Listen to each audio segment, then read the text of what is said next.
Merci infiniment et merci de me donner l'occasion de venir parler devant une assemblée aussi prestigieuse, de retrouver aussi l'un de mes anciens doyens.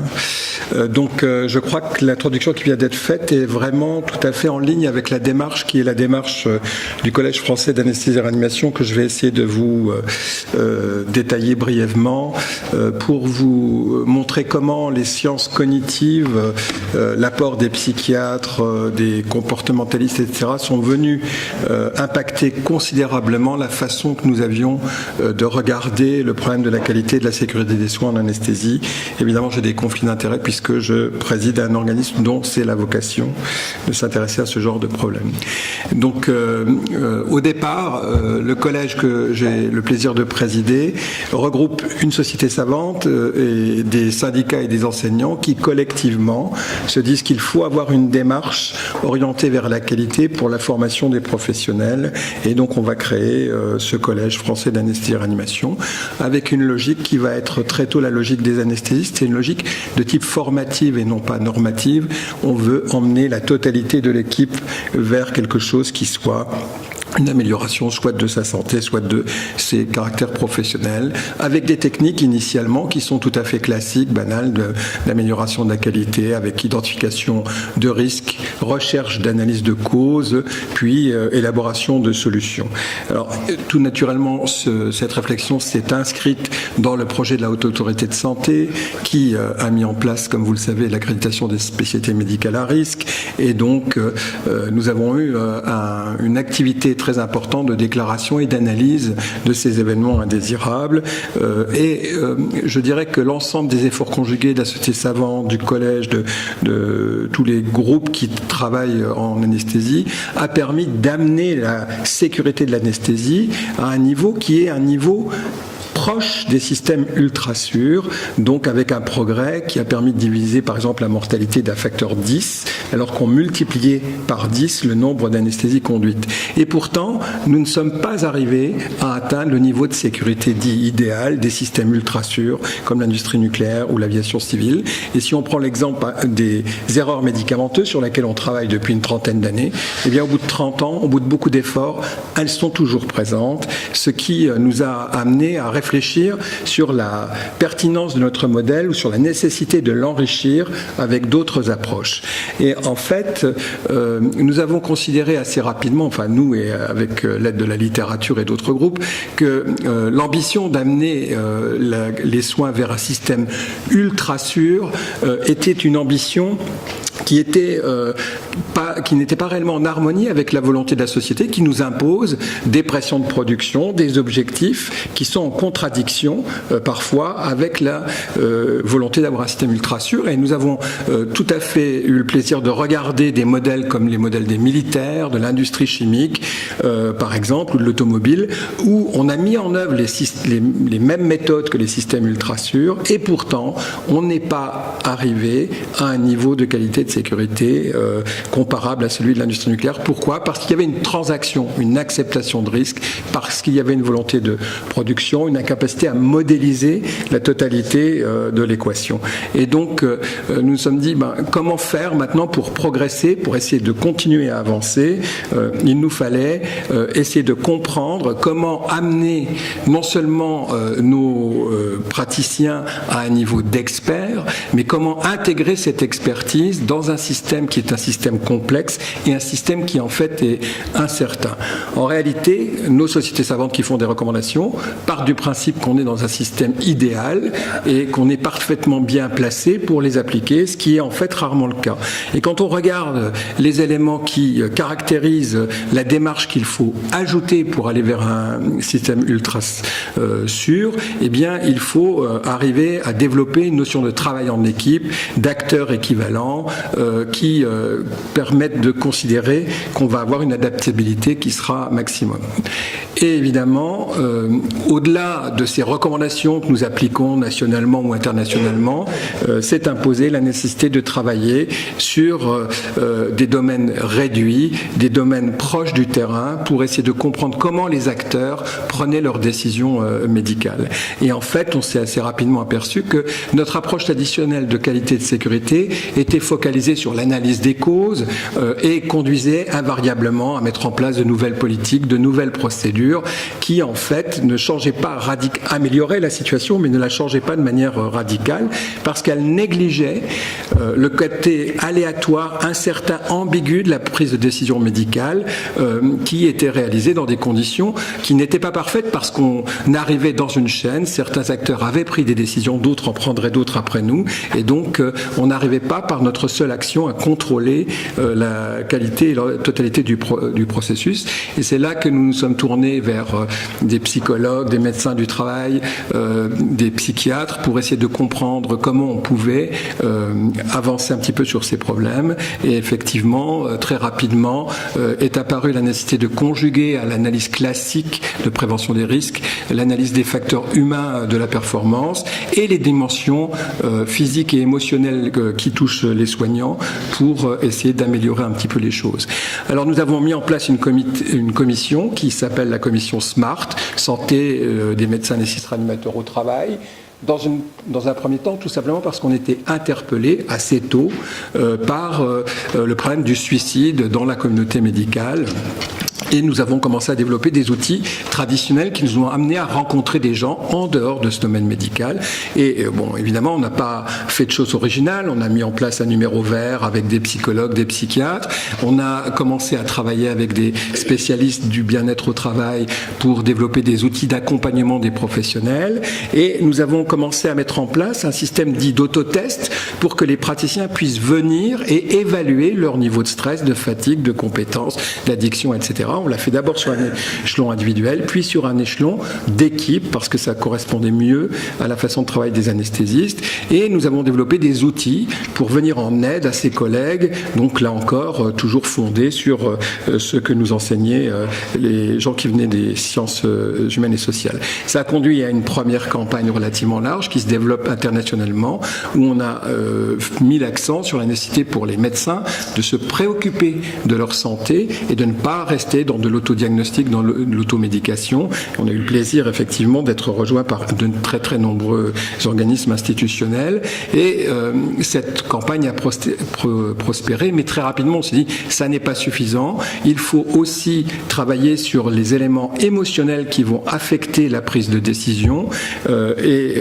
par là commencer à réfléchir à comment gérer les situations stressantes, les conflits, les personnalités perturbatrices dans des équipes de grande taille. Et effectivement, très rapidement, nous sommes aperçus que les deux grands processus de décision médicale qui sont soit la reconnaissance d'un schéma et donc une reconnaissance dite intuitive opposée à une reconnaissance de la conduite à tenir plutôt de manière analytique, ces schémas sont équivalents, mais ils sont tous perturbés par le côté émotionnel, par la qualité de la communication, par la qualité des rapports entre les acteurs. Et il nous est apparu essentiel, non pas de continuer à dire, comme toujours, qu'on est sur une chaîne de soins et que le maillon le plus faible conditionne la solidité de la chaîne, mais dire, au lieu de le dire, il vaudrait mieux le vivre. Et effectivement, c'est moins facile à faire que de considérer que l'acteur qui est l'ASH est aussi équivalent que l'anesthésiste ou le chirurgien. Nous avons aussi vu comment l'expression explicite des actions pouvait améliorer la sécurité et la lutte contre le stress. Et si on résume un petit peu ce qui nous préoccupe aujourd'hui, c'est que dans l'organisation du travail, nous avons des facteurs qui expliquent qu'on ne passe pas à un système ultra sûr, mais qu'on est dans un domaine dit plutôt transactionnel, où on accepte un certain niveau de risque, et que ce niveau de risque accepté peut générer à lui seul des comportements hostiles qui vont affecter la qualité du travail, ou la qualité de la santé des acteurs. Bien sûr, nous ne sommes pas seuls, c'est une préoccupation internationale. Donc pour l'illustrer, je vous montre ce qui est fait par exemple aux États-Unis, où on voit bien comment le comportement au travail, les échanges, etc., peuvent affecter de manière considérable la qualité et la performance des sujets. Donc ici, vous voyez des campagnes qui viennent essayer d'expliquer comment développer une communication non agressive, une communication respectueuse, une prise en compte des autres acteurs comme étant équivalents. Et nous avons considéré qu'il était important d'intégrer l'ensemble des acteurs de la chaîne dans ce processus, avec évidemment, vous le savez bien, la nécessité d'avoir un leader qui organise, et les chirurgiens peuvent être des leaders naturels, mais la nécessité aussi, comme ça vient d'être dit, d'avoir des qualités particulières pour exercer ce leadership, pour être au service d'une dimension d'équipe, de team working, de travail en équipe, et aussi parallèlement, puisque ça arrive, de développer des outils qui permettent de gérer les comportements perturbateurs. Et évidemment, il y a une dimension personnelle, et ça n'est pas seulement comment je fais pour ne pas agresser les autres, mais c'est aussi comment je gère mes émotions quand je suis agressé, pour être capable de me poser et de contrôler la situation plutôt que de me laisser emporter par elle, et évidemment d'autres actions qui doivent être des actions collectives dans le microcosme qu'est le plateau technique. Et pour vous convaincre de l'importance que ça peut avoir, évidemment, il y a une relation très importante entre les troubles de communication au sein d'une équipe et la survenue des complications chirurgicales. C'est quelque chose de tout à fait établi. Et donc, pour essayer de travailler sur différents points, nous nous sommes posé la question, avons-nous du respect entre les membres ? Avons-nous une bonne communication? Et est-ce que chacun apprécie le travail de l'autre et le considère comme un acteur équivalent?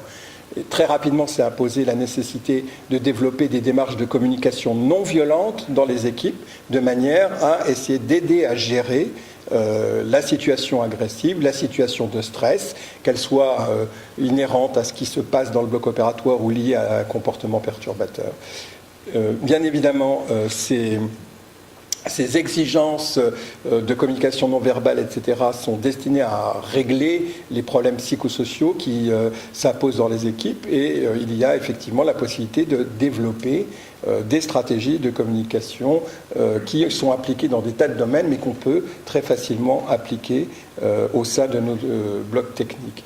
Et ceci nous a conduit à mettre en place la campagne actuelle qui se développe avec la participation très active de l'Académie de chirurgie, qui en est à l'initiative, avec un contexte très important, puisque quand nous avons interrogé les acteurs du bloc opératoire ou des blocs techniques, 90% affirment avoir vu des conflits, 97% considèrent que ça retentit effectivement sur la qualité des soins, un nombre important a été victime, mais un nombre important se déclare avoir été acteur, et évidemment il y a un espace, puisqu'il y a une réelle prise de conscience, un espace d'amélioration en ramenant les techniques cognitives qui sont propres à améliorer le relationnel.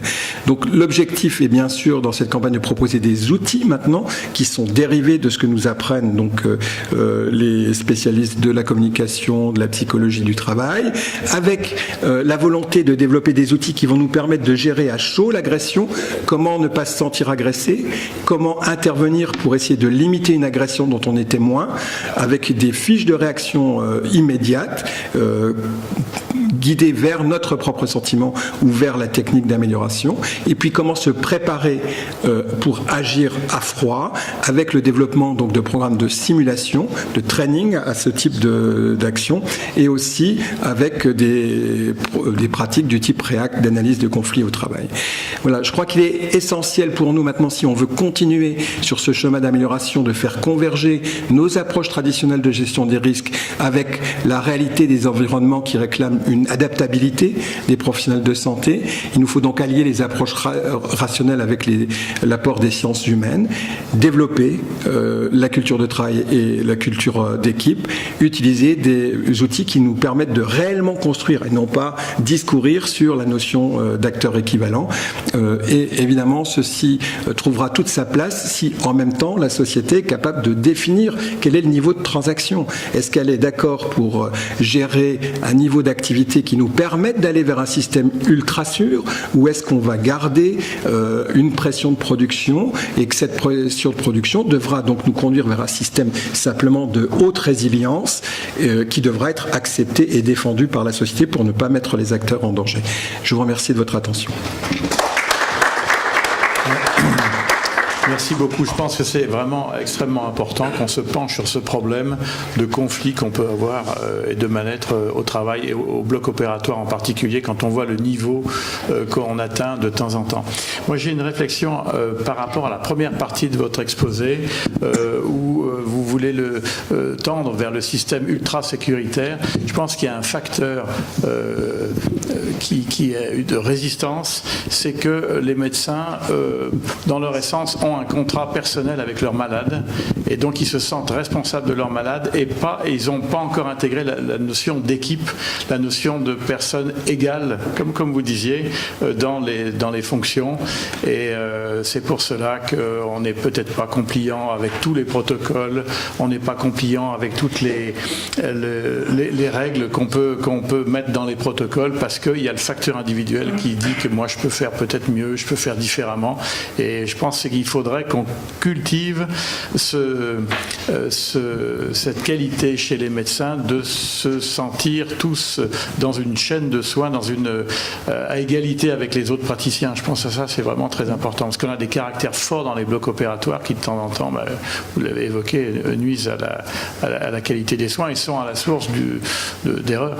Mais je dirais aussi que, heureusement, parce que finalement, plutôt que de considérer l'homme comme la source de l'erreur, point, on peut aussi se dire il va être la source de la récupération, de l'adaptation. C'est-à-dire comment concilier la capacité d'innovation, d'improvisation, de décision avec un certain nombre de règles qui permettent de travailler en équipe. Donc il faut arriver à marier les deux.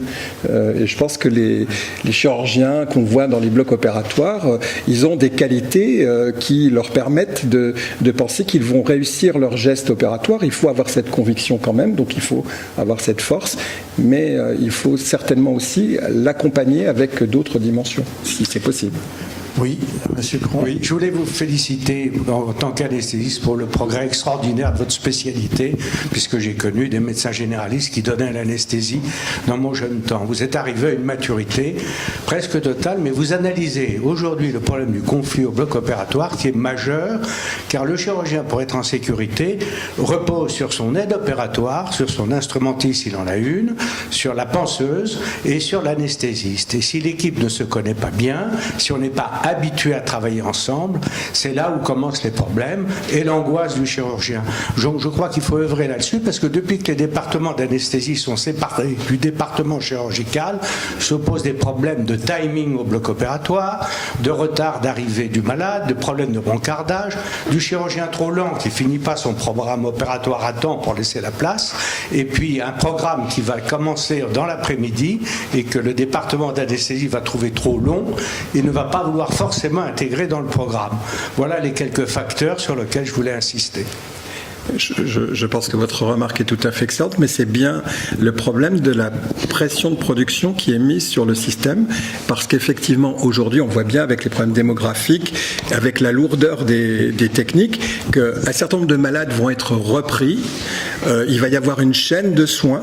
En fait, on ne repose pas seulement sur son aide opératoire, son anesthésiste, mais sur tous les logisticiens, sur le réanimateur derrière, etc. C'est-à-dire que la chaîne est beaucoup plus complexe et pour la maintenir 24 heures sur 24, puisqu'on a des sujets qui sont maintenant parfois très fragiles et qui vont avoir des reprises itératives, on a besoin de développer une approche en équipe tout en gardant effectivement une solidité. C'est pour ça qu'on propose de travailler sur un micro-domaine comme vous le suggérez. Après, effectivement, il y a un moment donné où on doit se fixer des objectifs. C'est-à-dire que c'est peut-être pas raisonnable de commencer une chirurgie complexe un vendredi soir à 17h, parce qu'on sait que l'équipe derrière sera réduite, etc. Et dans la solution de coopération anesthésiste-chirurgien récemment proposée par la HAS, on voit bien, pour la première fois pour moi, que et les anesthésistes et les chirurgiens se rejoignent pour penser on est en dimension d'équipe, parce que dimanche, je ne serai peut-être pas là, mais mon malade, lui, il sera toujours là.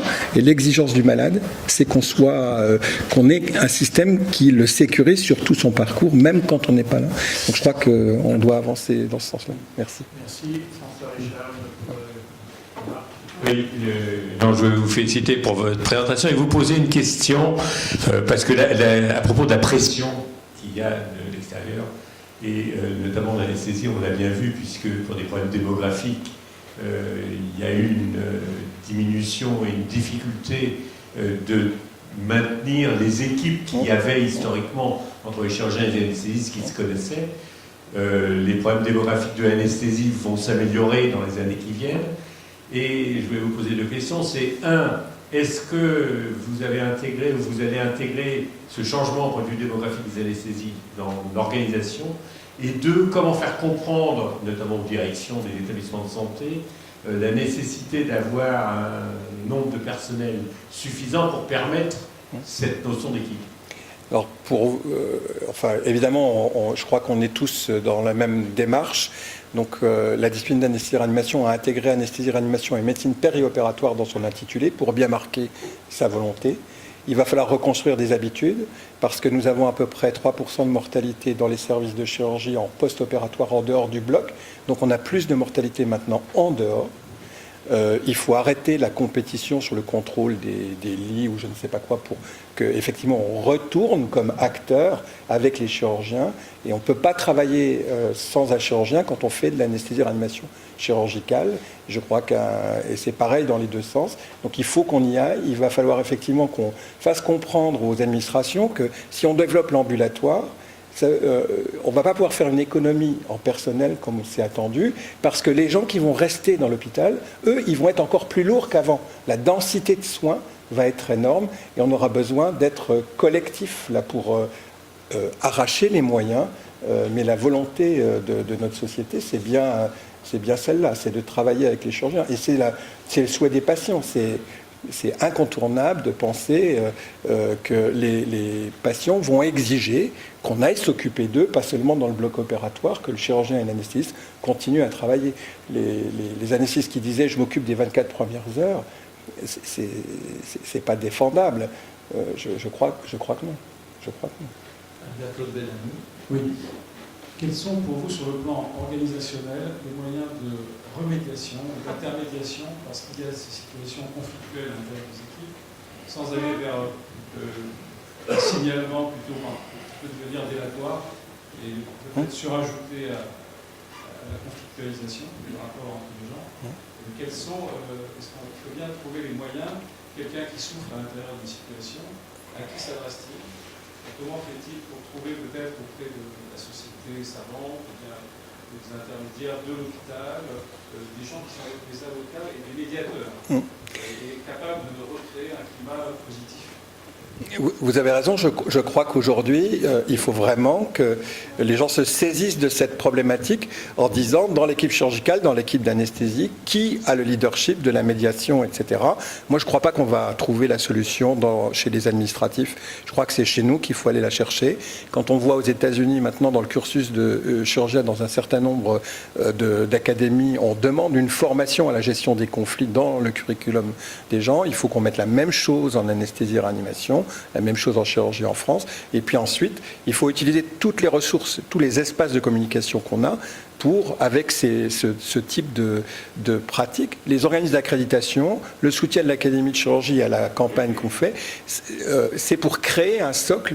Et après, c'est à nous de construire et d'identifier les bons leaders. Et les leaders, c'est pas nécessairement l'anesthésiste qui pique le plus vite, le chirurgien qui opère le plus vite. Il faut avoir des qualités qui sont extra-médicales et donc il faut les intégrer dans le cursus et il faudra valoriser cette réalité-là. On voit bien ce problème, vous avez raison. Oui, une question rapide. Est-ce que la limite du système ultra-sûr que l'on défend n'est pas en fait le fait qu'on a affaire à des malades avec une pathologie qui est très variable? Et je suis frappé de voir que, par exemple, lorsqu'on a le système ultra-sûr comme l'aviation, les équipes sont totalement interchangeables, en général ne se connaissent pas. Alors que, comme on l'a dit, on a besoin d'avoir une équipe où on se connaît entre nous. Donc est-ce que c'est quand même pas des limites à l'ultra-sûr? Tout le monde veut aller vers le système ultra-sûr. Nous, on pense qu'il faut un système transactionnel où on dit quelles sont les règles, quels sont les risques qu'on accepte et qu'on arrête de nous mettre en prison, entre guillemets, ou qu'on nous poursuive pour l'erreur médicale, l'accident médical, etc. Parce que c'est quelque chose, alors à Strasbourg, on a été assez frappé par ça, mais avec les histoires de SAMU, il faut reconnaître qu'on n'arrivera pas à sécuriser ces procédures parce qu'on n'arrive pas à les modéliser de manière complète et qu'il faut avoir justement des experts capables de s'adapter et d'appliquer chaque fois que c'est possible la recommandation, mais de savoir en sortir quand c'est utile. Et il faut que la société l'admette. Parce que si la société laisse les chirurgiens et les anesthésistes seuls face à ce problème, il sera rapidement insoluble et infinançable. Donc là, je crois qu'on est tout à fait d'accord avec... on ne peut pas décider d'arrêter la production de soins comme on le ferait pour une centrale nucléaire. Donc on est obligé de trouver des transactions. Oui. Hubert Jeunet. Oui, la prévention des conflits, ça passe aussi par l'organisation des soins. Oui. Et alors, c'est vrai que pour mesurer le chemin parcouru avec l'organisme de gestion des risques des chirurgiens viscéraux, il y a 5 ans, on avait fait une journée nationale sur les rapports chirurgiens anesthésistes. Et alors, à notre grand étonnement, 76% des chirurgiens n'avaient pas de qui fait quoi, c'est-à-dire, ils ne savaient pas qui, parce que les anticoagulants, les anesthésistes, les chirurgiens, les soins n'étaient pas organisés. Cette année, nous avons fait une journée, et sur les communications entre professionnels, nous avons reposé cette question, et le taux de chirurgiens qui n'avaient pas de qui fait quoi avec leurs anesthésistes est passé donc, il y a 76% il y a 5 ans à 50% cette année. Ça veut dire qu'on a fait des progrès, mais il reste encore beaucoup de chemin à parcourir, et je pense que si déjà on est mal organisé dans son travail, c'est sûr que ça explique qu'il y a des conflits. On voit tous un exemple très simple. Les logiciels d'informatisation des réanimations généralement ne communiquent pas avec le logiciel qui est dans les secteurs. Donc là, on sait déjà qu'il y a une fragilité, qu'il y aura des accidents, etc. Donc c'est collectivement qu'on doit se tourner vers nos décideurs pour leur dire « ça n'est pas acceptable ». Et on ne doit pas nous répondre que effectivement ça coûte trop cher ou on n'a pas le temps ou je ne sais pas quoi, tout en affichant une politique de gestion de la qualité de la sécurité des soins. Mais là, je crois que c'est vraiment une dimension collective. Il faut qu'ensemble, on réclame un minimum de considération pour la prise en compte de nos process et non pas des réponses vagues et incantatoires. Je suis d'accord. Merci beaucoup, Paul-Henri Mertès.